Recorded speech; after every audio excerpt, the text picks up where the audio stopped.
weltare ɓiɓɓe fulɓe andu diine maɗa fedde heblo sukaɓe africa weltare tv takkusan yoni to pimpaƴela to beelinaɓe to rindiawa to jooke to senjoubou maka to neereyela to neeriyela ko on takkusan juula ha to galle ceerno Mamma Cissé ha to galle ceerno Amadou Tijani Kane to fonde ko taari ɗum kala ene jeeya e gardidi kabaruji men to leydi Mauritanie hono Mohamed Cheikh El Ghazouani ine tijjani e Mohamed Cheikh El Ghazouani tawi hoorejo leydi Mauritanie omo tawi jillu makko to leydi Espagne to ummima toon omo tijja to leydi France to leydi Sénégal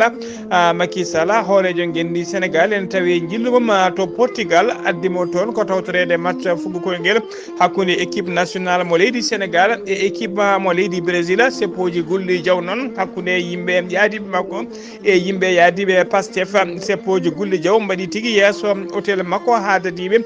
mbawi tigui notitade hen to leydi Sénégal e Mali e nder to leydi Mali e nder waktuji 49 woni e nder balɗe ɗiɗi accident ji musɗi mbaɗi e nder leydi Mali ha kene ɓuuro 54 neɗɗo wasi hen pittali men kabaruji men joolam jaɓeri ma jaa ha to Afghanistan ha to Palestine bisimilla mone ketki hotondirte joni piren pacciren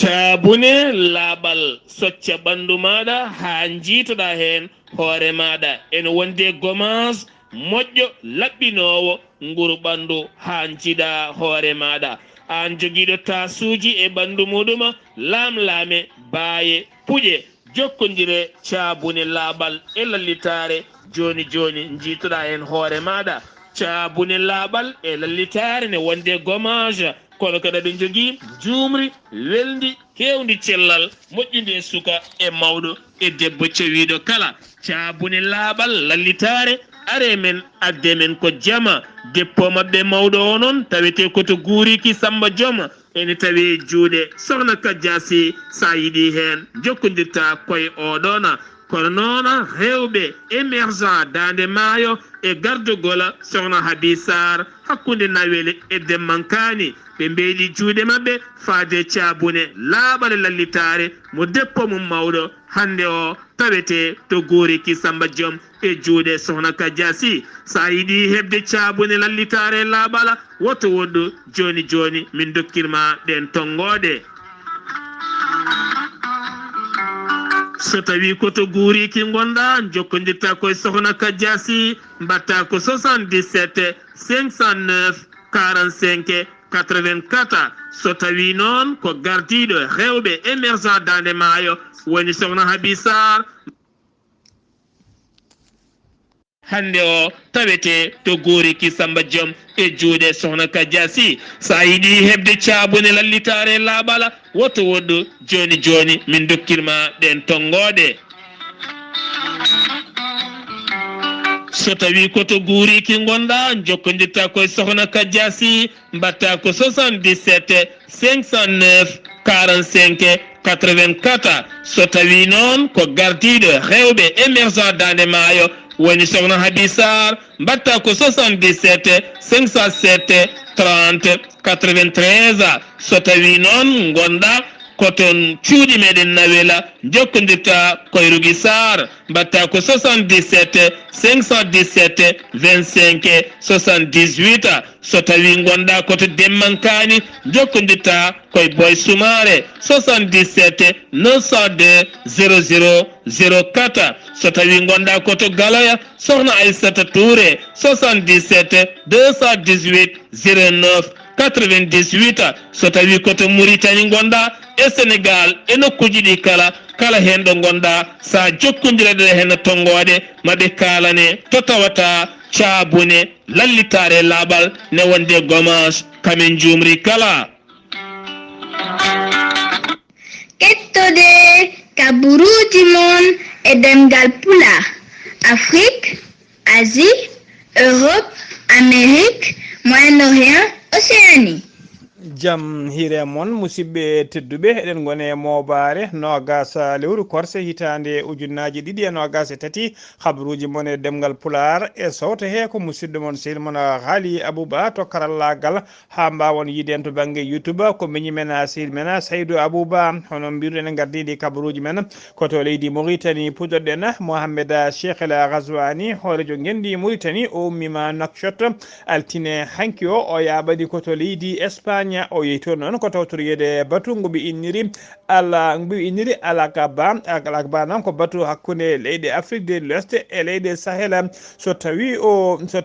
ummima to noon ma o yetto kadi to leydi France to ni nawɗoma toon ko tawtoriyede batu ngoɓe inniri colloque international ngun on colloque ɗon walla ngun batu tijja ko ñande alkamisa e ñande aljuma paaɗo so tawi kadi o ummima to leydi France to noon o yaɓana to leydi Arabie Saoudite natam to noon ko waɗude hijjore makko to jillu makko to leydi Espagne noon horejo leydi ndi o yahani goto omo yaade sete timmuɗo no fewi ko wayno joom suudu makko hono Mariama Mintouda woni premiére dame ko wayno biteɗo Mohamed Wula Merzouga kañum woni jagogal kalfinagal ko fate gueɗe caggalide jokkodiral leyɗele e Ismaïla Wula Cheikh Ahmed kañum woni directeur cabinet makko wondude Karna Bokara on ko ambassadeur joɗaniɗo leydi Mauritanie to Espagne wondude directeur général de la sécurité extérieure e wondude biteɗo Ahmed Wula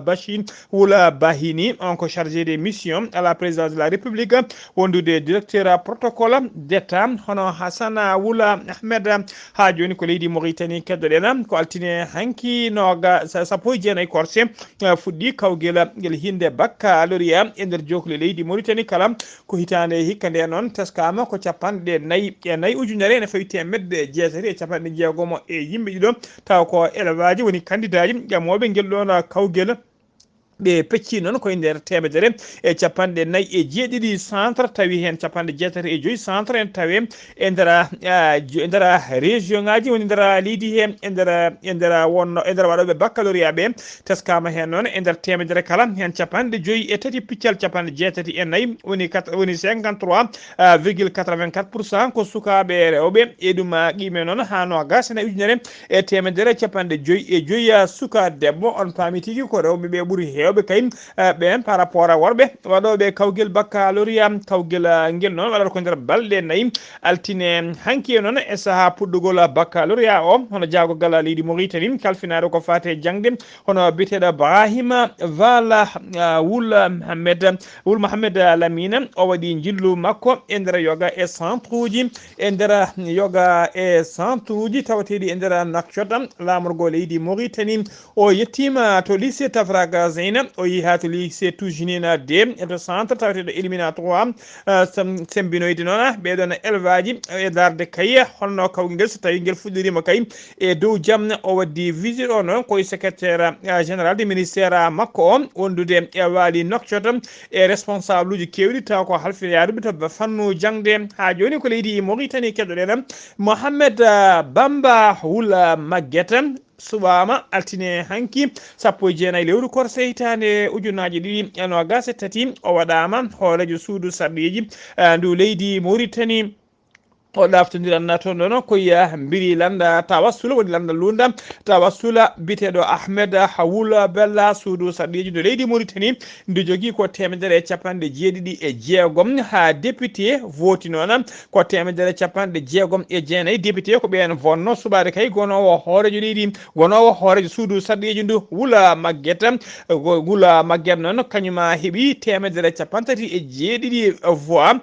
si e nder temedere capanɗe jeegom jeenayyi ɗe nen temedere capantati e jeeɗiɗi ko kanko gotani biteɗo Ahmed Wula Bella on heeɓi ko nogas jeeɗiɗi voix sira temedere capanɗe jeegom e jeenayyi waɗi kadi 2 bulletins neutre wondude e 3 bulletins nul ardino cérémonie o noon ko député kay haydi député Moukada Kaydi hono biteɗo Moussa Demba Sow ɓuuɗo lellude combe addimo noon ardinede cérémonie o ko kanko kay woni député to banggue duuɓi ɓurɗo hewde duuɓi kay woni plus haji e nder nduɗon suudu sarɗiji Mohamed Bemba wul Maguette o jiya koto région de Brakna o jibina ko 1957 to aylega ko en 1977 noon o yaltuno école militaire interarmée comme officier o halfininoma postoji kewɗi e nder leydi Mauritanie o woni no chef d'état major général des armées ɓaleɓe hewɓe noon kolliri tigui mette mumen e ko suuɓa e oɗo saaha joni o addina nduɗo suudu sarɗeji ha o yon fannu ha joni keddoɗen manifestation kewɗi mbaɗi altine hanki o taw ko ɓeena wiyeteɓe les activistes e ɓe activiste uji e ɓeena wiyeteɓe ɗe militant des droits de l'homme ɓe mbaɗi seppoji men ñalawma hanki o yeeso suudu sarɗeji ndu hollidde mette mabɓe kay ko Maguette ko Wula Maguette waɗa président de l'assemblée nationale ɓe tuumi Wula Maguette noon ko juuɗe mum e wargoji baɗanoɗi e événement ji baɗanoɗi en 1990 e 1991 tawi ɗina événement ji koninkoɓe ɓaleɓe hewɓe pittali men joɓeno hen Wula Maguette noon tuma tigui juuɗe mum ne moddi hen kanko Wula Maguette noon guila kay e nder sumgo e ruma jarriba e sumgoji bannoɗi ñande sappo e tati lewru mai ko jedduɗuma ha sori ladde ha joni kabaruji men ɗemngal pulaar to leydi Sénégal Macky Sall horejo gendi Sénégal tawi to Portugal to leydi Portugal noon nayimo toon ko tawtoriyede match fugu koyngel hakkude équipe nationale mo leydi Sénégal mo fettito toon e hakkude mum e équipe mo Brésil o jaɓɓama ɗon o jippina noon kanko Macky Sall koye nder hôtel goto to legal bitegal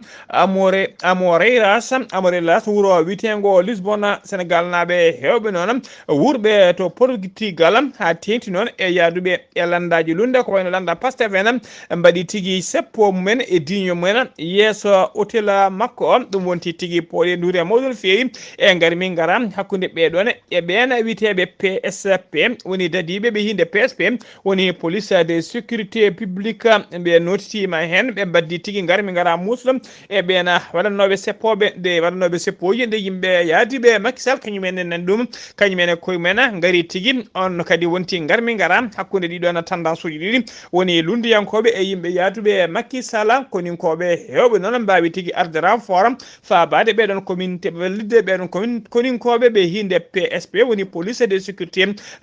publique waɗi noon gañiɓe kadi waɗi hen nangaɓe hewɓe no fewi ha joni ko leydi Sénégal keddoɗen Macky Sall horejo gendi Sénégal o suuɓima biyeteɗo général Souleymane Kandé noon waɗama contrôleur des opérations spéciales kanko Souleymane Kandé noon ko kanko woni chef d'état major de l'armée de terre mo leydi Sénégal joni kadi o suɓama o waɗama coordinateur des opérations spéciales ko par décret noon mo Macky Sall siifi guila ñande sappo joya lewru juillet gonɗe ndu hollide tigui oɗon nomination kanko général Kandé noon ko kanko ardino offensif mo koninkoɓe leydi Sénégal mbanno en 2021 haɓade kay e firtude ɓen taw ko seɓɓitiɓe joguitiɓe robbe ɗen wiyeteɓe rebelle ɓe MFDC e nder Casamance ha joni ko leydi Sénégal keddoɗen dialogue national mo hojo leydi Sénégal nodduno hono Macky Sall mo erino golle ɗe noon ene jaari tigui hano hannirni hanoɓe jiɗirni ni kadi koddide kadi ɓoyata ma dialogue o gasa ha laaɓa toɓɓere ɓurde noon toɓɓere kayam ɓurde hande kayam ɗeɗɗude kaldigal ngal woni dialogue o toko fati kay toɓɓere troisiéme mandat mo Macky Sall koye nder nden toɓɓere noon ko nden toɓɓere noon opposition et pouvoir kay ko ɗon tigui woni to lurtodirta guite opposition noon kañumen kay koleri wonde kay ko fiyete troisiéme mandat ɗum ko haala mum fotani ni miijede walla haalede saka kay kene wiye yo yettude cour constitutionnel yimɓe pouvoir noon kañumen tigui kañumen yidde mumen koye jadani e gono miijo ko kanko hoore leydi hono Macky Sall kay omo wawi ƴamtoyde ko fati e troisiéme mandat ɓe kolliri ɗum noon kay laamu ngu ina yaadi kay ɓe kolliri noon laamu ngu kay ɓe kolliri laamu ngu laamu ngu kay ina yiɗi kay wadde ko wiyete Karima Wade e Khalifa Sall ko wiyete réintégré haɓe mbawa tigui hettude droit ji mabɓe civique haɓe mbawa jeeyede e ɓen tawa kadi ko ɓe jogorɓe kay wawi jogade hattane ƴamoyde le fol laamu e sungoji paari ɓade kay tawa kadi ɗum ma yetto ko conseil constitutionnel ɓe koliri noon so tawi kay laamu ngu ene jogui gona miijo kamɓene lundiyankoɓe potani kay hadde miijo kay ko fati e troisiéme mandat Macky Sall yettoyo to wi cour constitutionnel e oɗo saaha joni koye on pooɗe ndure ɓe goni ko toɓɓere noon ɓurde kay ɗeɗɗude oɗo saaha joni ko fate dialogue national gonɗo e wadde e nder leydi Sénégal ha joni ko Sénégal keddoɗen signal Walfadjri koko kuppa kene wona ko kuppa kay ɗo e lewru timmuɗum fodde jonte tati joni koɓe puɗɗi kuppede hono direction taw ko direction groupe Walfadjri hono direction groupe Walfadjri holliri hen mette mum no feewi holliri hen tigui mette mum no feewi ɓe bindi ɓatakeji mabɓe noon faade dendagal ambassadeur uji mawɗi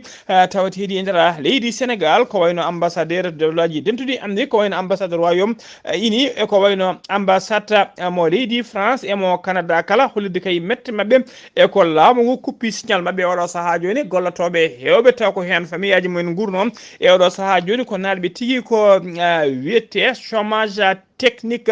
ɓe kolliri noon koye kay ɓe beltaki haydara e laamu Macky Sall ɓe kaɗa ɗon kadi kamɓe Walfadjri noon ɓe kolliri tigui wonde ñande eɓe kolliri tigui wonde kaye ñande aljuma garawɗo o nogas e tati lewru juin sanga 15h woni 3h caggal juulal tisbar koɓe waɗoɓe seppo mabɓe taw ko seppo molantego Allah no feewi on seppo noon ummoto tigui koto ɓe mbiyata place de l'indépendance ɓe jaɓana galle galle woni palais présidentiel hollirde Macky Sall kay wonde ɓe jaadani e mum ɓe beltaki kadi e ɗeɗon golle ɓe kolliri noon e oɗo saaha joni gollotoɓe e jayde Walfadjri oɗo saaha joni koye chômage goni yimɓe hewɓe noon tawa kadi ko yerlitinoɓe jiiɗi no tigui rendinde kalisaji gam fabade ɓen gollotonoɓe ha mbawa dañde ko gurni famille aji mumen kono ɓe kolliri ha joni kadi laamu ngu koko haaɗi hay yen taw ko hutortoɓe kay neldurgol kalis koko kaɗa neldude kalis kay hutorade ko ene weeva neldude kalis e nder leydi he ɗum noon ko mette mawɗe wonande ɓeɗon taw ko gollotoɓe e joom ardiɓe Walfadjri ha joni kabaruji men ɗemngal pulaar to leydi Sénégal ha joni jenade Ziguinchor jabɓoɗen musidɗo men sehdi men Amady Saga Keɓe assalamu aleykum wa rahmatullah. Salam wa rahmatullahi ta'ala wa barakatuhu. Ghalii Abuu Bah salmitama e dennagal hettoɓe Weltare TV kabaruji garanɗe ɗo e nder Ziguinchor jeyten ko to e marché Tillen eɗen gandi duuɓi jeegom ina wayno de ha joni parani duko nana duke jamma e ñalawma commerçant ji ɗi ummima hanki kamɓe fof ɓe mbaɗi moɓodiral e haalirde mabɓe e gardogol boy séréer ɓe kolliti kamɓe de ndungu ari ina wayno marché ɗe parani kamɓe holɗo ɓe jogori wonde ɓe goni koye kaya mbeya ɓe kolliti ministére Abdou Karim Fofana o arino ɗo e no haali o ɗo e lebbi ɗiɗi ina wayno marché ɗe ɓe dokke caabi ɓe mbawa nadde kono noon woni lebbi joyi ha joni ina wayno marché ɗe daari takkuɗo gotel eɓe gulliti laamu ngu noon yo waw walludeɓe beele eɓe daña ɗo ɓe cuuri toɓonana ara so tawi en garti ɗo e Ziguinchor ina wayno hôpital régional des gardegol Sali Camara kanko de onnudde ewnima rewɓe ƴettoɓe produit ji ina mbaɗa e jeese mumen ha feere beele leeso ngone wela hakkude debbo e gorko beele eɓe belto hen gorko welto debbo welto o holliti ɗum de ina heewi caɗele ma won capanɗe jeegomo debbo nene gane gantiri e hôpital régional ɗum ɗo noon ina bonna terɗe mabɓe ina bonna kadi so tawi debbo yi ha woni reedu ina mema cukalel ngel ɗum noon yo rewɓe ɓe ndento ko welanma jamma goto ina lorluma fodde lewru aɗa safro ɗum ɗon moƴƴani yo yimɓe ndento ko ɓuuri yawde e yaccade so tawi en gartiɗo e nder Ziguinchor e Casamance eɗen gandi kamɓe de ɓe mbi ɓe paari ɓe pitti guese ɗe ha laaɓi ɓe keeɓi engrais ɓe keeɓi holɗum awɗele mabɓe heddi tan noon ko eɓe paadi ha e gatamare kono noon ɓe kolliti sac 50 kilo o ina manka fodde kiloji ɗiɗi kamɓe noon ɓe donki andude ɗum ɗo ko manki ko holto ummori so tawi en garti ɓe to nguleki ina wayno météo ɓeti ɗo ina hanki Ziguinchor ina wayno ɓe jogui ko 32 degré woni 32 degré nguleki ina wayno Bignona jogui ko 33 degré nguleki Karsikiring jogui ko 33 degré nguleki Kafountine kañumne ko 33 degré nguleki ina wayno ñalawma hanki o kam nguleki ki hewani ga no fewi Weltar TV musidɗo Ahmed Issa Kebe gorko mbotto kabruji ɗo fuɗo radio Zik FM jokkodirde Ghalii Abou Bah yallo ke walde jaam allahumma amina Amadou Issa Kebe to leydi Mauritanie saha nguleki ne ya ha 49 50 degré kabruji men ɗemngal pulaar seno mima to Ziguinchor koto leydi Mali paɗen so tawi kay leydi Mali yehino sumgoji mum référendum ko fate memtogol tunorgal altine ɓennuɗo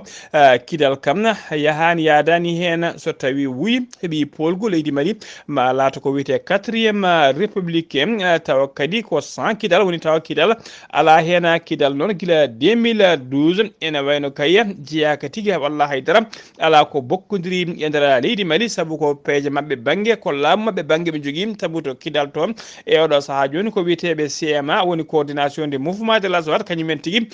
jogui toon laamu mumen kañum taƴat toon kuule mumen ha joni ko leydi Mali keddoɗen caggal sumgoji référendum jahanoɗi kaye ene wayno koye hay sinno résultat ji ɗi jaltani ha laaɓi ene wayno wuyi kam woni eyi heeɓi polgu e oɗo saaha joni ene wayno kadi colonel Azimi Koïta koko paari ko fati kay e heblanade ɗiɗo sumgoji ɗaminiɗi wadde en 2024 e oɗo saaha kala noon ƴakkirte goro e nder Bamako ha e nder guure mawɗe tawteɗe e nder leydi Mali kala ko beele kay oɗon beele kay omo foti kanko colonel Azimi Koïta gembanade kay gam ardade wonde hooreji leydi ndi walla ala ko ruttade kay koɓe kadduno e CEDEAO wonde kay ɓen hooreji leydi premier ministre transition kala e dendagal jeeyaɓe gouvernement transition hay goto men wawata jeeyede ɗiɗon mbiruji beele kay oɗo référendum wona kay ittude kodda oɗon gallon kaldigal ɓe kalduno saabu yimɓe hewɓe oɗo saaha joni hakkilleji man kala keedi kay wonde ko colonel Azimi Koïta koko heblini kadi koko paari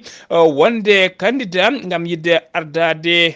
leydi ndi e oɗo saaha joni hewɓe nana mbiyamo foti ɓe heddiɓe ne mbiyo o fotani kanko colonel Azimi Koïta noon o mona muudi mum ko omo deeƴi haydara taw ala ko haali hen ha joni ko leydi Mali keddoɗen tuggi talata 13 fayi alkamisa 15 lewru juin e nder 48 heures woni balɗe ɗi tan fodde accident ji ɗiɗi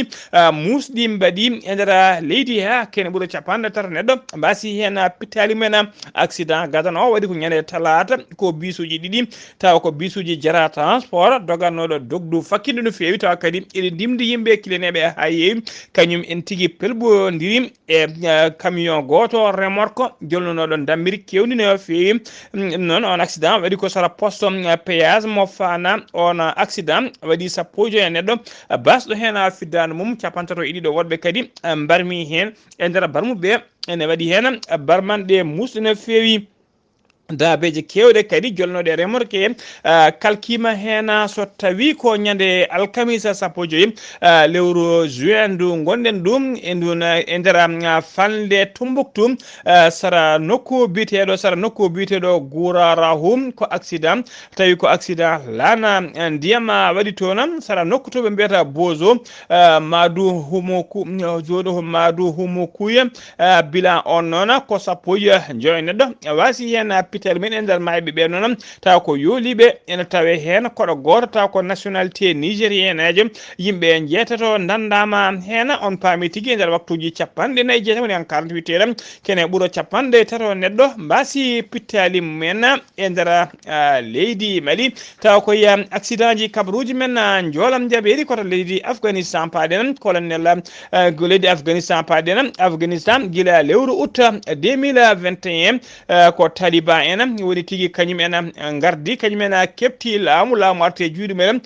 tuggi nden noon ɓe kolliri talata hande o ɓe mbari neɗɗo ɗiɗaɓo tawi kadi ko ñawanoɗo ñawore wargo tawi kadi wara ko en public woni yeeso yimɓe hewɓe no fewi o wara noon koye nder juma goto to funnague leydi ndi e nder wuuro witego Sultan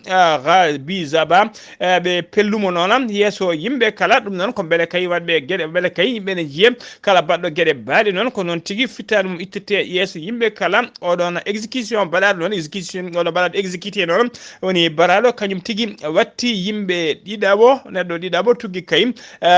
tugui kay août 2021 taliban en gaari e leydi laamu kay faade oɗo saaha joni koto leydi Palestine paadena talata hande 20 juin 2023 pellodiral woni fusillade waɗi sara nokku biyeteɗo 6 ordre ni yimɓe nayo mbasi hen pittali ɓena nayoɓe kadi mbarmi hen taw kadi ko Palestine naɓe yoɓi pittali mabɓe noon ko koninkoɓe ɓe leydi Israël musidɓe tedduɓe kasi ha laaɓi ceer ko ɗum ɗo wonno komin tongal noon kabruji mon ɗemgal pulaar ɗo e habrude he ko musidɗo mon silmona Ghalii Abuu Bah to Ziguinchor ha mbawon to Ziguinchor ko musidɗo men seymen Amadou Isaga Kébé enen nangganen karallagal ha mbawon yita banggue nate ɓossoje ko Saydou Abou Bah ketki malaki jaam yo jaam Allah jogomi jogo